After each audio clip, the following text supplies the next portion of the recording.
And hello, hi. I'm Federico Pedroni, and I want to welcome Ram Nehari, the director of Don't Forget Me, and Nitai Virts, that is the main actor and the screenwriter of the movie. We remember, some of us will remember the movie that has won the Torino Film Festival in 2017, a few years ago. I was in the selection committee. I was very happy that the movie was so impressively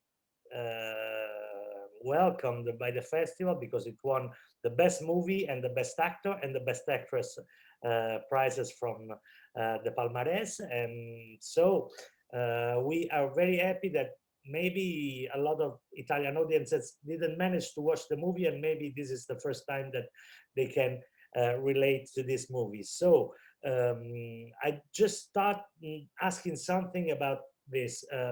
The movie is a story about a strange friendship, a strange love story. It's something that shouldn't happen, but it happens because it's two people that lives in two different difficult situation. A girl, Tom, is a girl that is living in a facility for people with eating disorders, and a guy that is just came back from Holland. Is a musician from Netherlands. Is a musician, but is has a disorder too, and he lives in a hostel, and they strangely meet. So I just want to ask from both of you, because I remember that Ram is the director, and they decided and they choose the story together with the actors and with the Nitai, that is the screenwriter of the story. Does it all begin? Because it's a strange story to tell.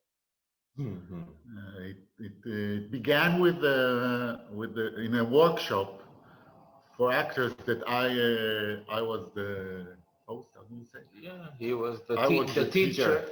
and they worked on Moon, the actress, and Itai worked on their characters. Itai worked on the character of Neil, and Moon worked on the character of Tom, and these are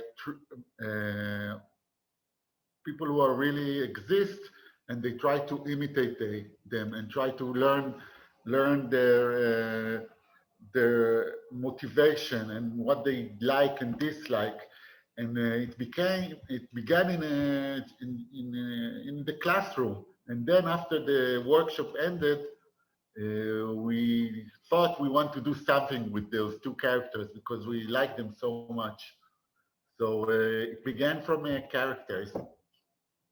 But so a film like this, that is, I think, is a low budget movie. I think, how do you manage to do all the preparation with the actors? With how can you construct a screenplay from a workshop? Um, it was like a team of the three of us. So Ram is the head, like the director of the project from the beginning, and I took upon myself to do the writing and to figure out the way the dialogues work with Ram and with Moon together.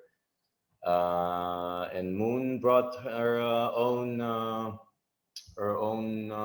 tips and little tricks on from her knowledge of the world of the eating disorders. I was helped a lot with my friend who's I based the character on Neil, and he helped us a lot also, and we managed to make scenes and go with the characters. And Yeah. It was a long preparation with the actors, because before shooting, I mean, there was some, rehearsals and something like that to choose the right way of telling a story like that. But it's all the fun to have a lot of preparation with the actors.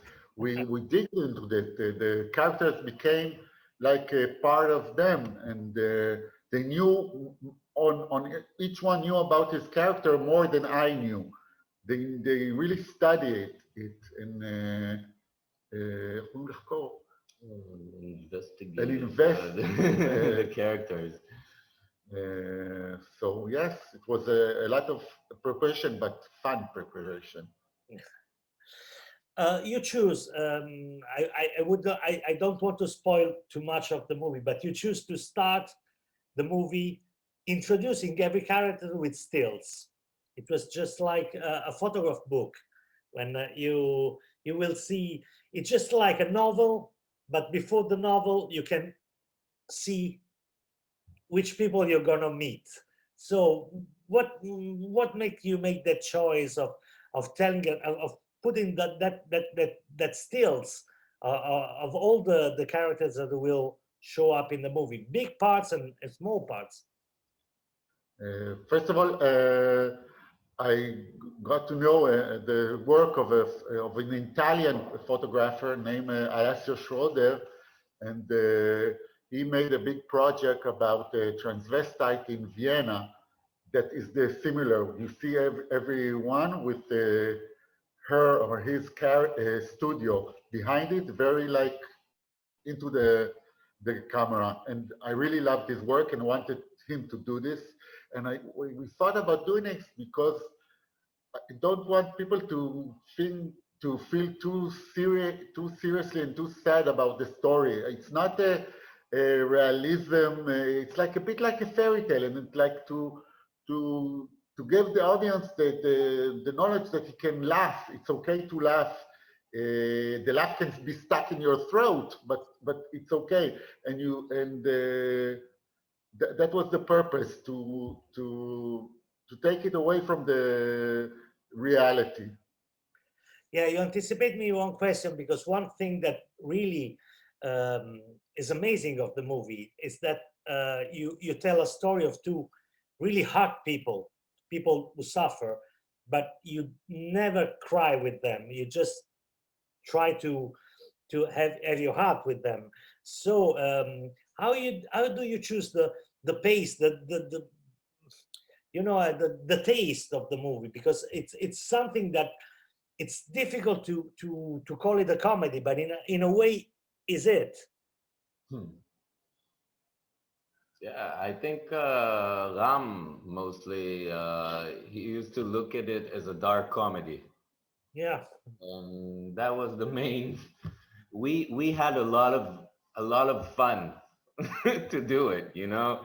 The situations made us laugh, and we enjoyed the company of each other on set. Also during the takes, I mean, we never treated this story as something who needs to like draw tears.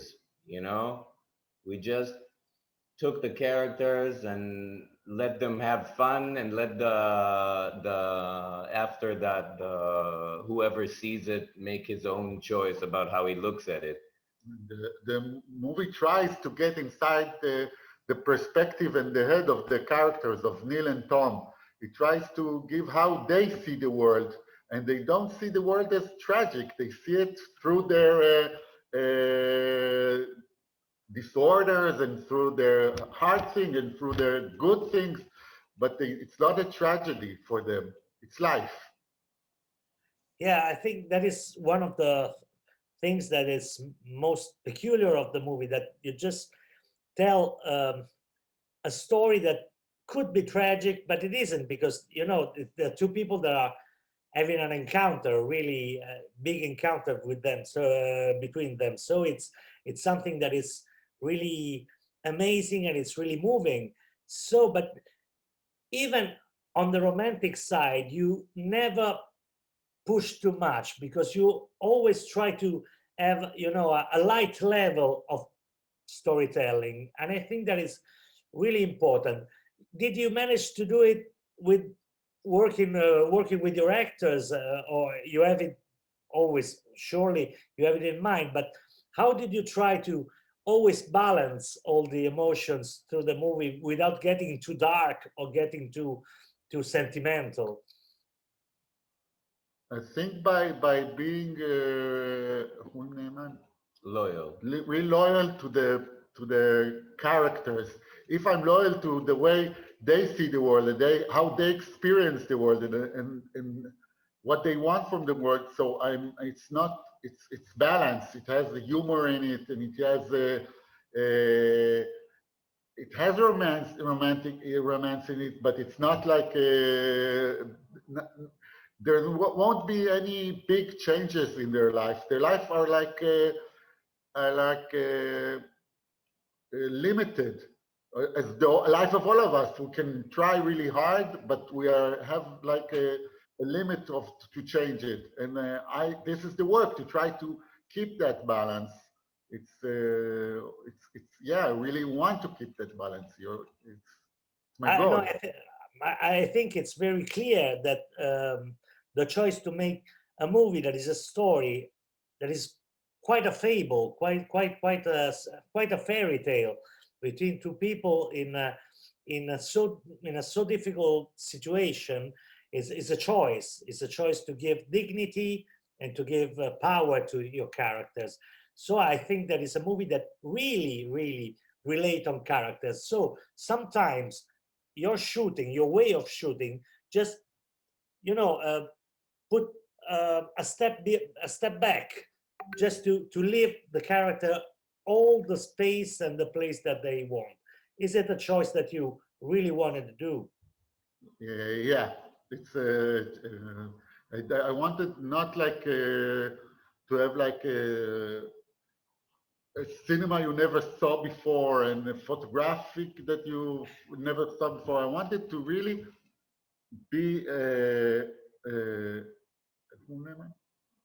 loyal to my character, and to let them live, and to let them have their relationship, and to watch from the side, and and to try to love them and experience them and know them and know their world.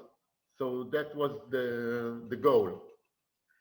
I have to ask you, how did you choose the places where to shoot? Because they are really, for a Western audience, for us, and I'm coming to your next question, there are really, unique places, because there's the big apartment of the friend of Nitai that is so rich and cold.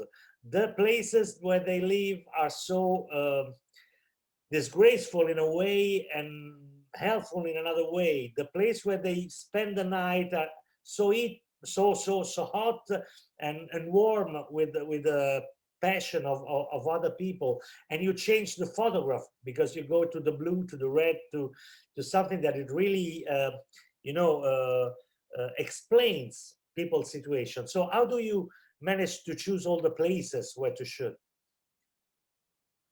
The locations, there's a lot of the film is taking place in the old central station of Tel Aviv, and it's like a place that there's like a lot of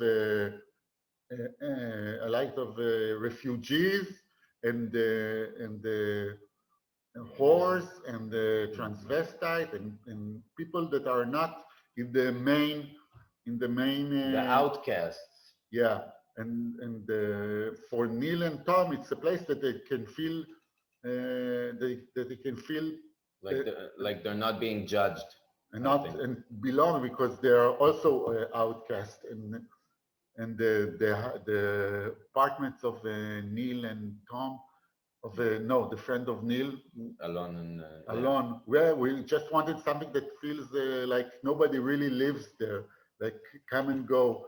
And the apartment, for example, of the parents of Tom is like filled with the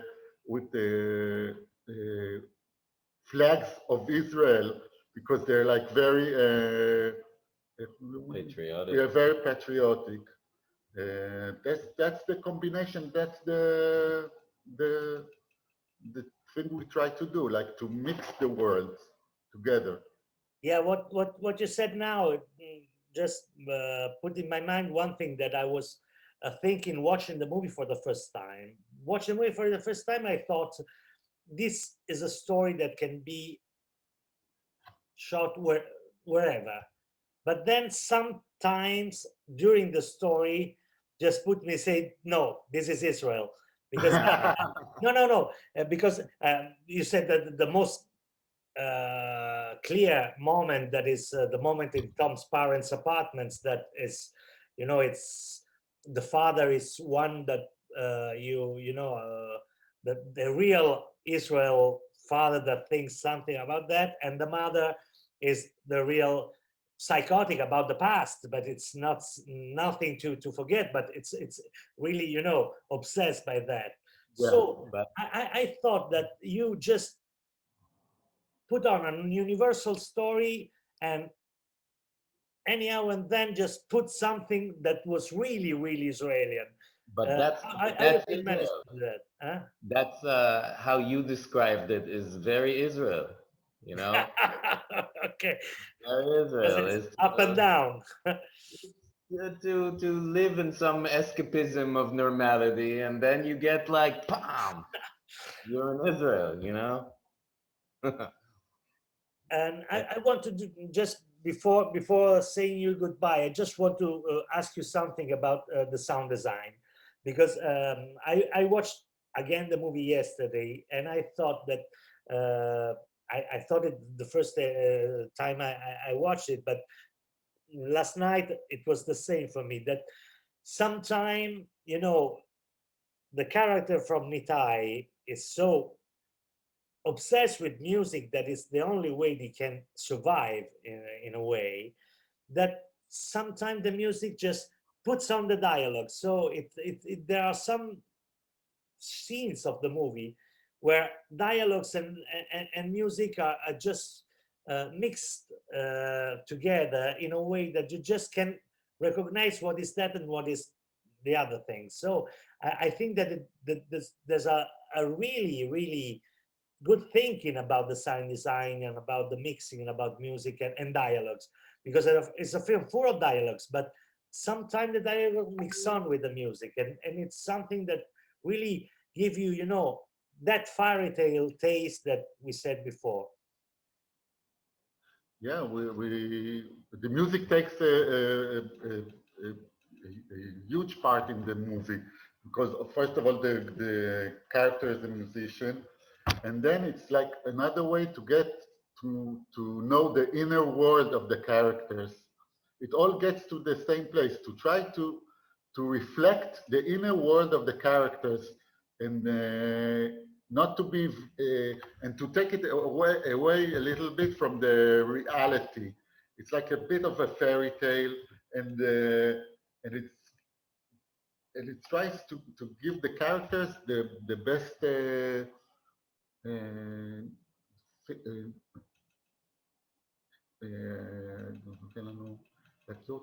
tries to make us really know the characters. You want to say something?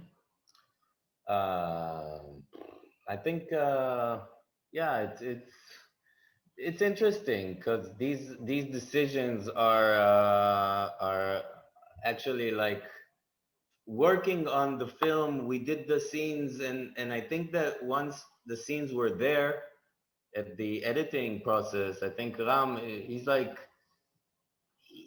once he got it, once he got what they're saying, he didn't really care about sometimes about what exactly they're saying. I mean, he wanted a lot of contrast with the music, and I think it's interesting that you saw that.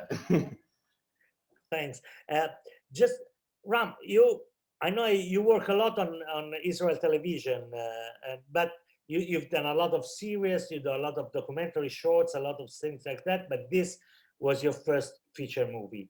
Are you Right. thinking to do another one? Because I think that this story needed this kind of format. You can do a serial about it or something like that. So, have you got something for us for the future? I'm starting to think to develop. Yeah, I really want to make another film. It was like, for me, it was a great experience to make this film. It's like I had the liberty that I not only always get on the television, and it was like I love doing it. So I hope to make it again. Yes. So I want to thanks again Ram Nehari Nitai Virts.